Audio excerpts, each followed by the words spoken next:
Good afternoon, everyone. Before we get started, let us introduce ourselves. My name is Sobia, and I'm joined by Wei Jun, Yasmin, Yungshi, Billy, Yiling, and Ruby. Together, we've analyzed Lululemon's policies to highlight gaps between their stated values and the experiences of Black employees. Lululemon, a Canadian company with roots in Vancouver, is one of the most popular athleisure brands in the world. With over 35,000 employees internationally, they brand themselves as equitable and sustainable employers, boasting their number 24 workplace ranking in the US. Their mission is to help people feel their best, marketing their clothing as comfortable and essential for living an active lifestyle. Relating to their mission, their five main values are accountability for one's actions, interpersonal connections, inclusivity, courage for taking initiative, and incorporating joy into work. They intertwine their product development and staffing policies around these values. A main equity initiative that sets Lululemon apart from its competitors is bridging the gender wage gap internationally. They have extended this to full wage equity in the US. To elaborate on their staffing policies, they propose to be certified by the Fair Labor Association by the end of 2024. Furthermore, they want their employees to represent the demographics of the store's communities. What sets Lululemon out from other inclusive athleisure brands is the higher status associated with it. They've promoted themselves as a premium brand, and those who wear it are automatically seen as fit. This presentation will focus on the company's issues with inclusion in the workplace, why this occurred, and the research-backed solutions that would bring back their employees' trust. To explore this further, I'll pass it over to Ruby, who will dive into what exactly happened that led to the backlash against Lululemon.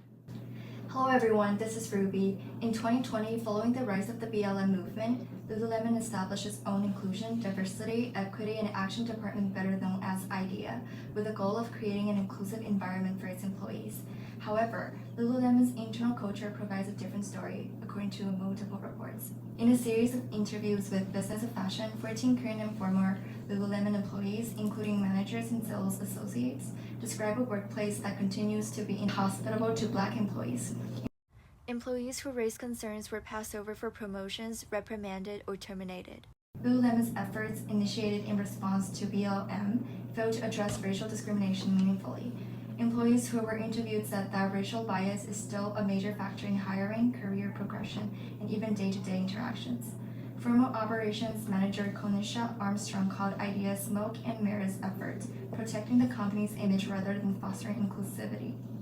Employees who spoke up about racial bias faced dismissive responses. Criticized for not code switching, his complaint was swiftly dismissed, and he was eventually terminated. One notable example is the Hyde Park shop incident, where management and employees claimed that attempts to create a diverse, locally represented workforce were prevented internally, and that staff members faced racial stereotypes and remarks from both customers and administration. A number of former workers have complained to the Equal Employment Opportunity Commission after claiming their complaints about workplace racism to management were disregarded. The article suggests that Lululemon's IDEA department might put the company's reputation above actually promoting diversity. Although Lululemon has refuted the accusations and defended its DEI initiatives, the article highlights the difficulties business encounter in converting public pledges into long-term organizational reform. Now, Wingxi will bring insight into why this toxic, discriminatory environment arose in Lululemon. Hello, this is Yunxi. Lululemon faced a conflict between balancing brand image and promoting diversity. The first issue is conflicting goals. The IDEA department experienced a significant role conflict because its mission was to support employees while protecting the company's image. The responsibility created tension and made it difficult to resolve issues effectively because maintaining the brand's reputation took priority for the senior management over addressing racism. The second issue is history of exclusivity. The company's long-standing brand image of targeting a specific demographic, white upper middle class customers, contributed to groupthink among the company.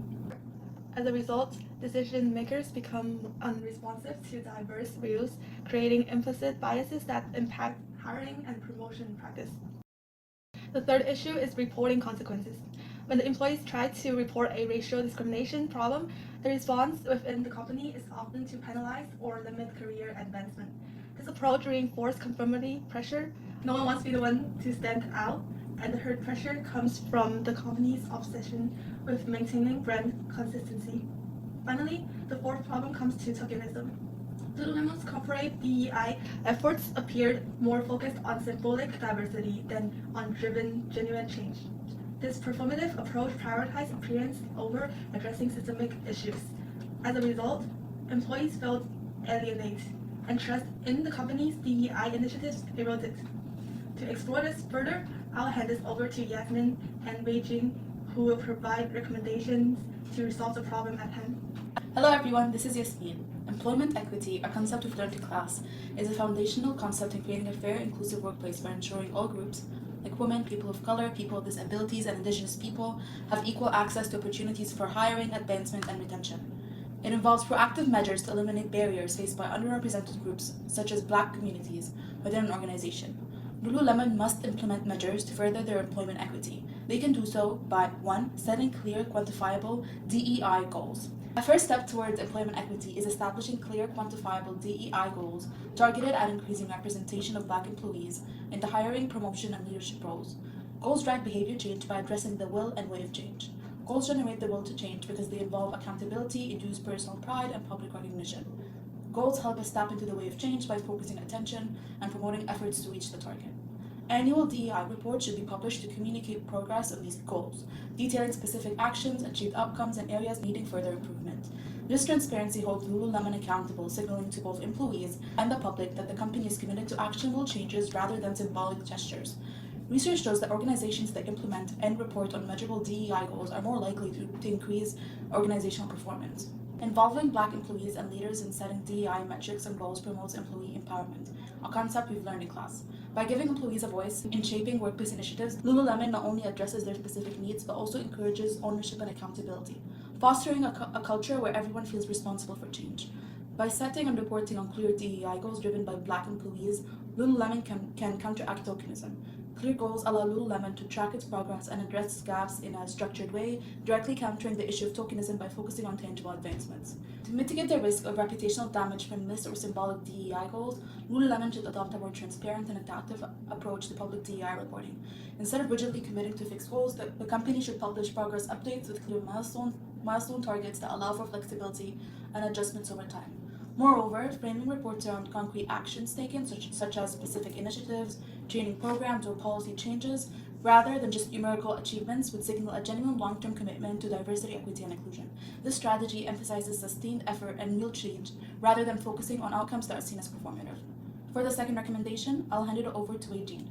Thank you, Yasmin. A second step towards employment equity is implementing regular on anti-Black cultural awareness and unconscious bias to 1. Human resource management, to tackle the bias in the hiring process. 2. Manager to tackle the bias in the promotion and career progression process.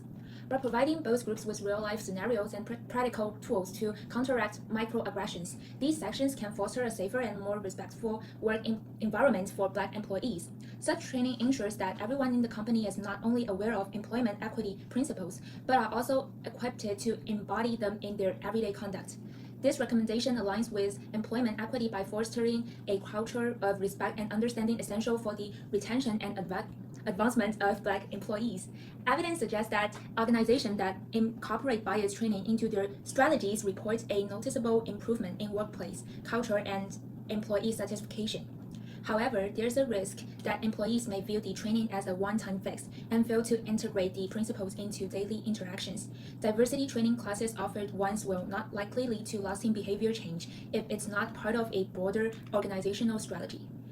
The first way to avoid this risk is to structure DEI training over several weeks or months, targeting specific cohorts or participant groups. This approach spaces out these sessions, allowing participants to absorb and apply the material gradually. Each session should focus on specific DEI knowledge and skills, delivered in shorter installments. To enhance accountability and reinforce learning, pre- and post-session assignments can be included. This assignment encourages participants to apply what they've learned and reflect on their behavior change over time. By doing so, participants have more time to become accustomed to the emotional discomfort and cognitive dissonance that often arises when discussing identity, bias, privilege, and systemic inequality. Overall, employment equity, when actively implemented, has far-reaching benefits for organizations. For Lululemon, embracing employment equity through clear DEI goals and anti-racism training can build a culture where diversity is valued and employees feel a sense of belonging. This included the end of our presentation. Thank you for watching, and feel free to pause and look at our references.